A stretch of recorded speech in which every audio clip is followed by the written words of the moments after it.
ఆధారాలు లేని ఆరోపణలు చేయడంలో తిట్ట. హరీష్ రావు గారు కానీ ఆ మాటకు వస్తే బీఆర్ఎస్ కానీ ఆధారాలు లేకుండా ఆరోపణలు చేసి ప్రజల్లో కొంత అయోమయాన్ని సృష్టించాలనేది వాళ్ళ ప్రయత్నం.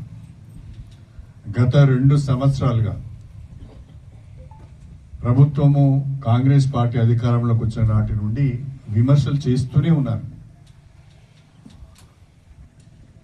గత 10 సంవత్సరాల బీఆర్ఎస్ పాలనలో విపరీతమైన దోపిడీ జరిగింది అని స్వయంగా కల్వకుంట్ల కవిత జిల్లాల పర్యటనలో చెబుతున్నారు. ముందు దానికి సమాధానం చెప్పండి హరీష్ రావు.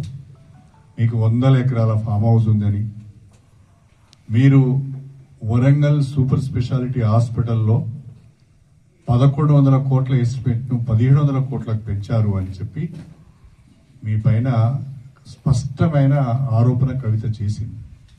దానికి సమాధానం చెప్పండి ముందు. ఇవాళ కవిత గారు కేటీఆర్ పైన, హరీష్ రావు పైన, ప్రశాంత్ రెడ్డి పైన, నిరంజన్ రెడ్డి పైన, జగదీశ్వర్ రెడ్డి పైన, అందరిపైన కూడా స్పష్టమైన ఆరోపణలు చేస్తున్నారు.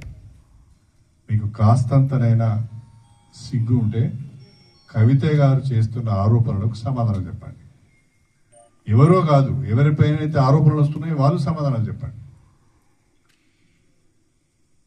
మీరు కవిత 10 సంవత్సరాలు మీ కుటుంబంలో ఒక సభ్యురాలు, అధికారానికి దగ్గరగా ఉన్న వ్యక్తి, కేసీఆర్ గారి బిడ్డ.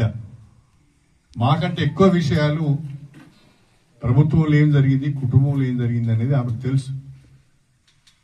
కాబట్టి ఇవాళ బయటికి వచ్చి మీరు చేసిన దోపిడీనంతా ఆమె బయట పెడుతున్నారు. దానికి సమాధానం చెప్పండి ముందుగా తెలంగాణ ప్రజలకు. 1000 ఎకరాల భూములు ఎక్కడి నుంచి వచ్చినాయి, ఫామ్ హౌజులు ఎక్కడి నుంచి వచ్చినాయి, విలాసవంతమైన జీవితాలు ఎక్కడి నుంచి వచ్చినాయి, 1000 కోట్ల రూపాయల ఆస్తులు ఎక్కడి నుంచి వచ్చినాయి, వీటన్నిటికి సమాధానం చెప్పండి. మా మీద ఆరోపణ చేయడం ఏంటంటే మీ మీదున్న ఆరోపణల నుంచి, మీ పైన అవినీతి కేసుల నుంచి ప్రజల దృష్టిని మళ్లించడానికి మీరు కాంగ్రెస్ ప్రభుత్వం పైన విమర్శలు చేస్తున్నారే తప్ప దాంట్లో నిజం లేదు. Thank you.